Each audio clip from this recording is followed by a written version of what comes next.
And being a celebrity, there are so many trappings. The limousines, the culture, and it becomes a way of life. And this experience has really helped me understand that it's not about achieving, it's not about having, it's about being in God's presence. I'm Mark Wilson, judge from Dancing with the Stars Australia. Mark Wilson is one of Australia's most respected ballroom dancers, a 5-time dance sport champion. His talent took him across the globe. He proudly represented Australia, placing 15th in the World Dancer Sport Championship finals in both Blackpool and Tokyo. Audiences came to know him well as a judge on the hit TV show Dancing with the Stars. Beyond the spotlight, Mark continues to inspire, dedicating his time to teaching and mentoring the next generation of Australian dancers. I was born in England a long time ago, and at the age of 6, my family came out to Australia. I started dancing when I was 9 years old. From the first moment I took my first step, it was just a waltz, step side together, step side together.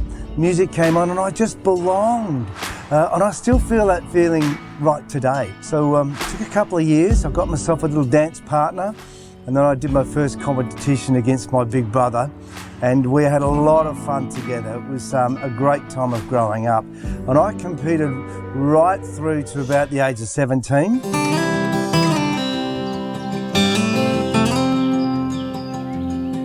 One of my dreams was to meet a beautiful Catholic girl who was blonde, and this girl came along to my 21st birthday. She's already Victorian champion. She was good.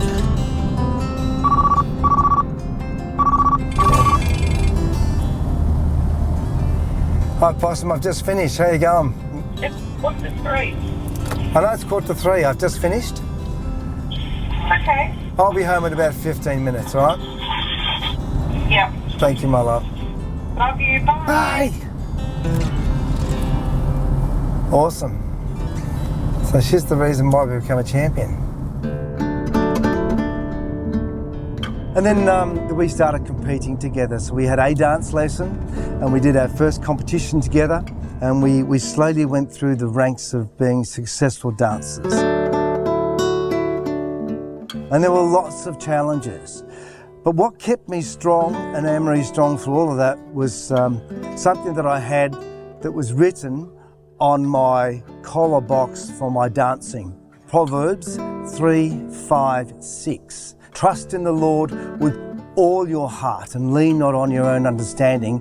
In every way acknowledge Him and He will keep your path straight. And what happened in our career was every time we walked on for major finals, I would read that with Anne-Marie, and then we'd dance and give everything over to God. And after the biggest one that we won, it was written in the dance review that this couple danced as though there was a light above their head.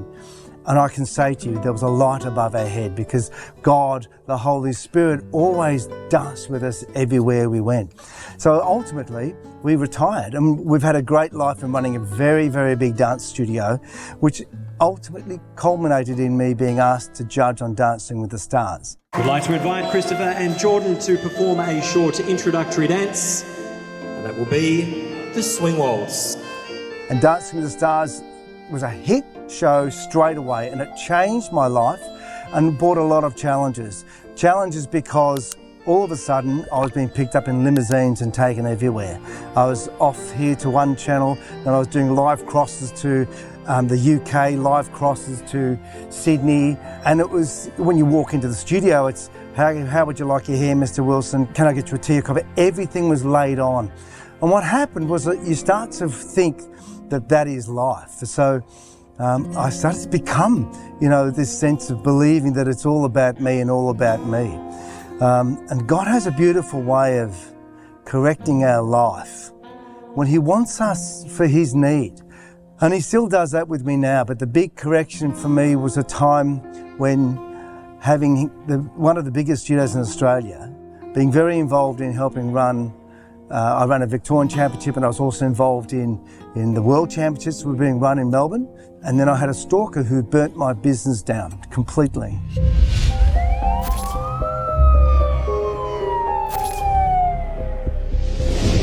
phone call one night from the police and the fire brigade who said, your studio's on fire. So I went down there to have a look, and I just presumed that, well, you know, it's just I said to my wife, oh, it's just a kitchen fire. Well, it wasn't. It was purposely done, and we lost everything, which included our trophies, pictures that we valued because they were from very important people in our lives.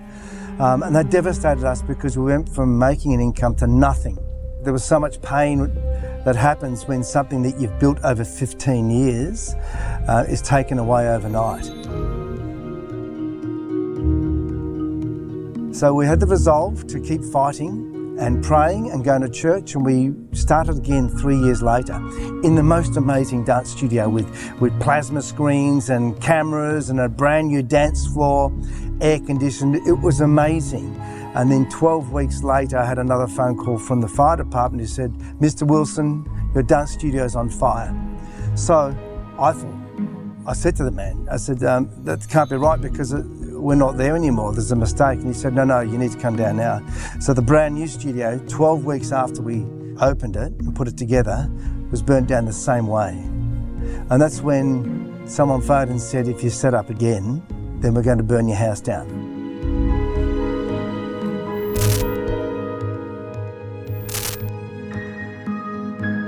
I've never blamed God,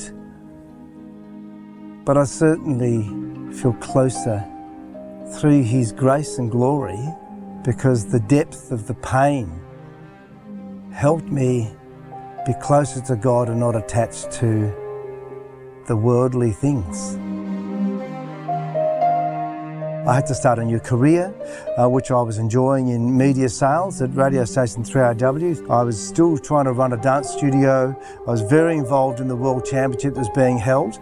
I was hosting that live to air for Channel 7.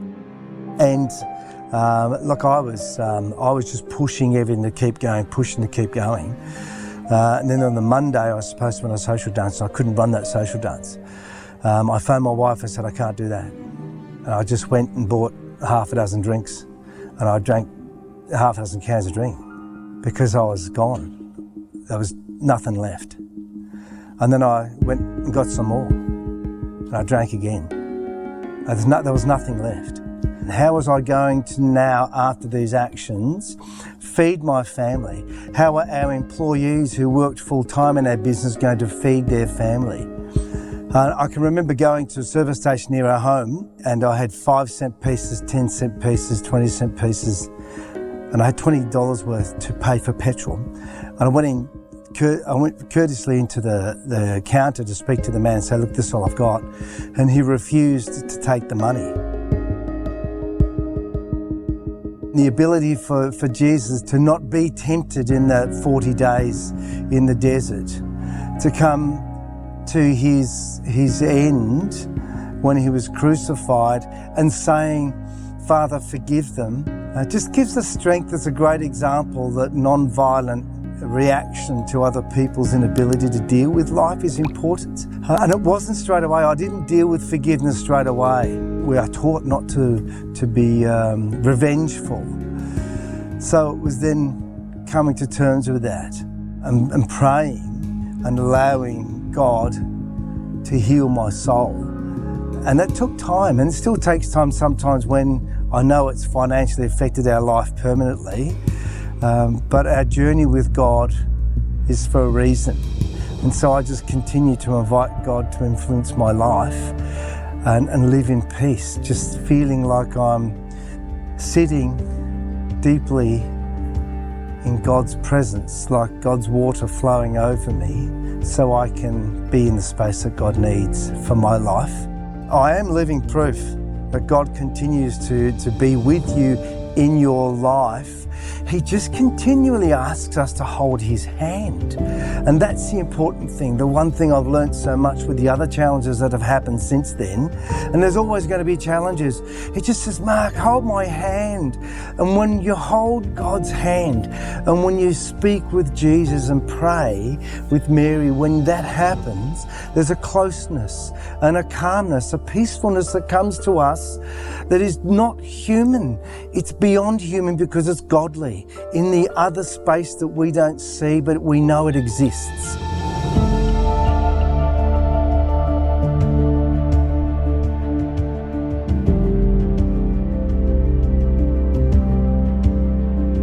when I meet people, I'm open straight away. I open the door to talk about God. One great example was I'm flying back from Sydney to where I live, and I was sitting next to a girl, and we're just chatting, and she says, "I can see you love God." I said, "I do love God." And she said, "Have you ever been to this church?" I said, "No, I haven't been to this church." And she said, "Well, I'm getting engaged and this is where I'm going to get married." So I said, "I'll join you." So I went to her church on a Sunday.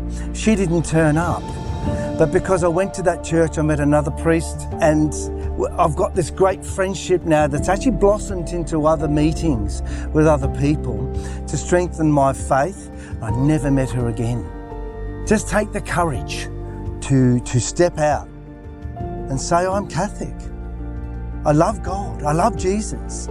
Because I don't hide it. It's a bit reverse for me. I did have a lady say to me once when I was asking if because she was crying. I said, "Can I help you?" And she says, "Is this a Christian thing?" It was very funny.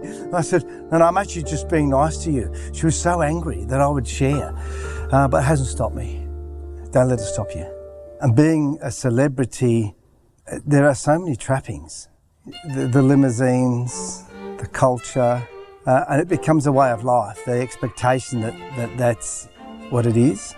And this experience has really helped me understand that it's not about achieving, it's not about having, it's about being in God's presence. The journey judging Australia's Dancing with the Stars has always been such a great way of me being honest and have integrity when I'm adjudicating, because the first thing I said to them, and I can say to you categorically, they never pushed me in any direction, because the first thing I said is, "Please don't try and guide my scores," and they have never done that. The most exciting thing for the 4 judges that sit on the panel is the integrity that comes to us as a panel. And then because of that, we can be honest. And because of that, we then meet the contestants in an honest way, trying to care for their careers, but having to be honest with them if it was awful. And sometimes that happens. And I can say to you, sometimes I've got it wrong and very wrong. But living with that is important too. The forgiveness of myself, getting it wrong. And for me, it's the television itself gives me a chance to share God's grace in my behaviour, and also hold the hand of people when they are under pressure behind the scenes, when things are not working.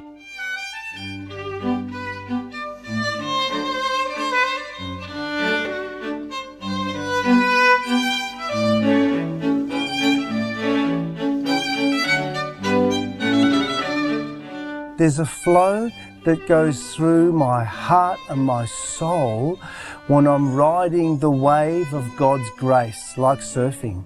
And like success when you're dancing, there's a flow that happens when you know you're in the moment, and there's nothing that can change the way you feel and the beauty of your movement.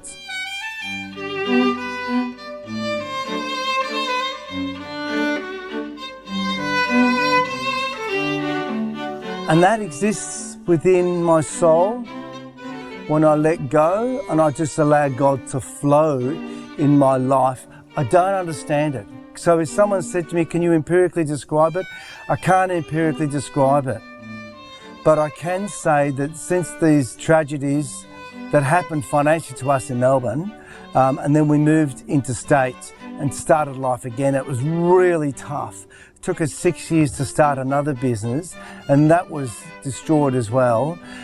Nothing has changed my faith, because the back end of these things that happen is a close feeling I have to God, to then see what happens next. And what happens is doors open. I don't understand why they open. And I arrive there, and then someone will phone and say, "Mark, we need you to do this." Like Dancing with the Stars, they phoned up and said, "Mark, can you come back and judge again?" Right? That was never going to happen in my life. But when bad things happen to us, there's always, through faith, an opportunity to sit in the silence of God's presence and not run. Because our initial action is to run and fix it. Sit in the silence of God's presence. And that's what I'm learning is faith. That's what faith is, that, okay, I'm going to let you do it. I'm not leading.